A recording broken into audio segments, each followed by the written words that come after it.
Hello बच्चों, आप सभी को टैलेंट इंस्टीट्यूट में स्वागत है। पॉलिटिकल साइंस अंडरस्टैंडिंग ग्लोबलाइजेशन का इंपॉर्टेंट क्वेश्चन निम्नलिखित में से किन्हीं दो पर संक्षिप्त टिप्पणी लिखिए। यहाँ पे दो ही क्वेश्चन मैंने क्वेश्चन का आंसर दिया है, ठीक है। अगर आएगा आप लोग को इंपॉर्टेंट क्वेश्चन है आएगा तो आप लोग लिख लीजिएगा, ठीक है। तो पहला है व्यापार एवं प्रशुल्क संबंधी सामान्य समझौता, दूसरा है संयुक्त राष्ट्र शांति सुरक्षा बल के बारे में लिखना है, ठीक है ना। तो देखिए ये है व्यापार एवं प्रशुल्क संबंधी सामान्य समझौता।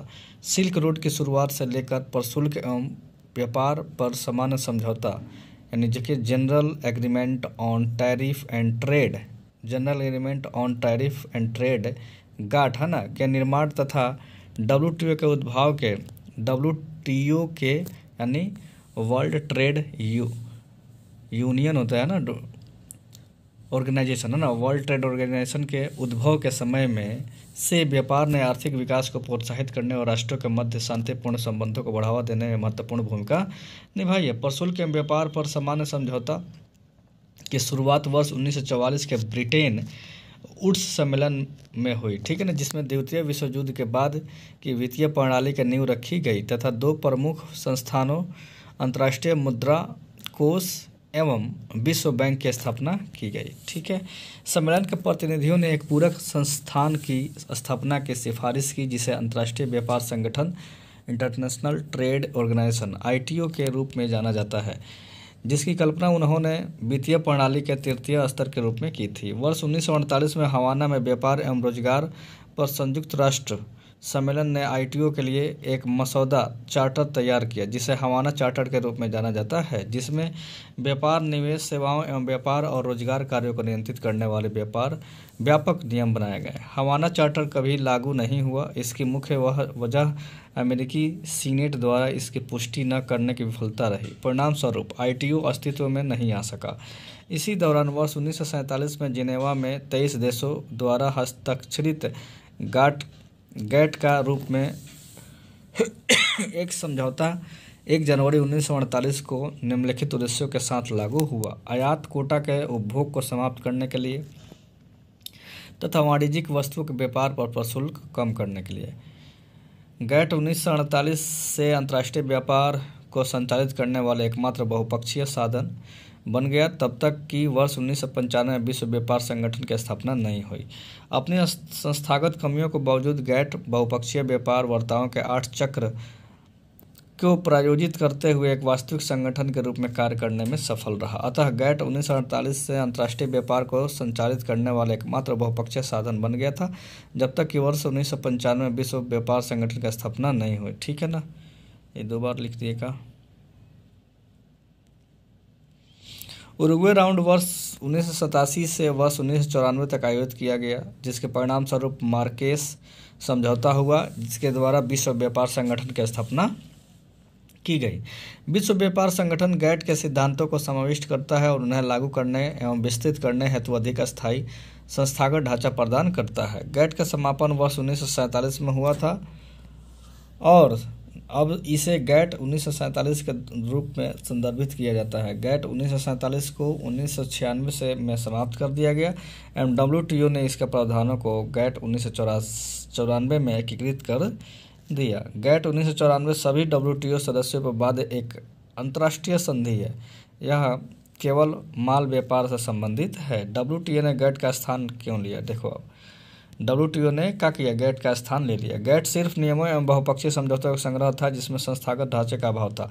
गैट 1947 को समाप्त कर दिया गया और WTO ने गैट 1994 के रूप में इसके प्रावधानों को संरक्षित रख तथा माल व्यापार संचालित करने जारी रखा। सेवाओं के व्यापार एवं बौद्धिक संपदा अधिकारों का सामान्य गैट नियमों द्वारा कवर नहीं किया गया था। गैट ने परामर्श एवं विवाद समाधान प्रदान किया। यदि कोई गैट पक्षकार यह माने कि किसी अन्य गैट पक्षकार ने उसे व्यापारिक क्षति पहुंचाई है तो यह उस पक्षकार को गैट विवाद निपटाना का आह्वान करने की अनुमति प्रदान करता था। गैट ने व्यापक विशिष्टताओं के साथ एक विवाद प्रक्रिया निर्धारित नहीं की थी, जिसके परिणाम स्वरूप इनमें समय सीमा, विवाद पैनल की स्थापना में शिथिलता तथा गैट पक्षकारों द्वारा किसी पैनल रिपोर्ट पर स्वीकृति संबंधी भाव थे, ठीक है ना। गैट में थोड़ा सा कमियां थी, इसलिए WTO का स्थापना किया गया था, ठीक है ना। इसने गैट को एक कमज़ोर विवाद निपटान तंत्र के रूप में स्थापित कर दिया। अब आ गया बी, है ना, संयुक्त राष्ट्र शांति सुरक्षा बल। तो देखिए इसका आंसर, हाल ही में 29 मई को संयुक्त राष्ट्र शांति सेना के ने अपने गठन के 70 वर्ष पूरे कर लिए। 29 मई 1948 के बाद से विश्व भर में शांति की निगरानी के लिए इसका योगदान अतुलनीय रहा। तब से लेकर अब तक भारत ने इस संगठन में महत्वपूर्ण भूमिका निभाई है। इस शांति सेना में सैन्य योगदान के नज़रिए से विश्व के सभी देशों में भारत तीसरे स्थान पर है। इसके अलावा विभिन्न अशांत क्षेत्रों में चलाए जाने वाले शांति मिशनों में हताहत होने वाले में सबसे ज़्यादा संख्या भारतीयों की होती है।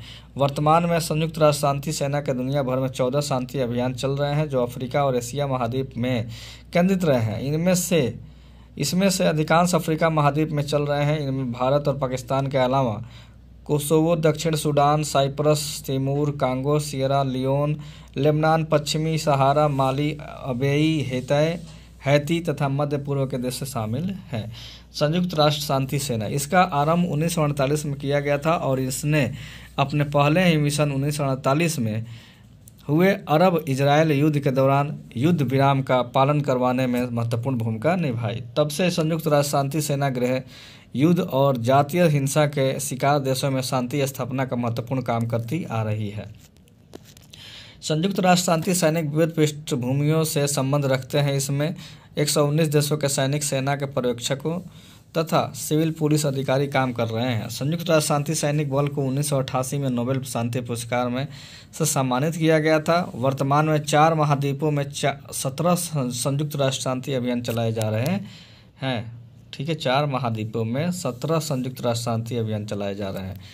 3 बुनियादी सिद्धांत हैं। शामिल सभी पक्षों की सहमति का ख्याल रखना है, शांति व्यवस्था कायम रखने के दौरान निष्पक्ष बने रहना, आत्मरक्षा और जनादेश की रक्षा के अलावा किसी भी स्थिति में बल प्रयोग नहीं करना। ठीक है, ये सब बुनियादी सिद्धांत है उनका। चुनौती भी है कुछ।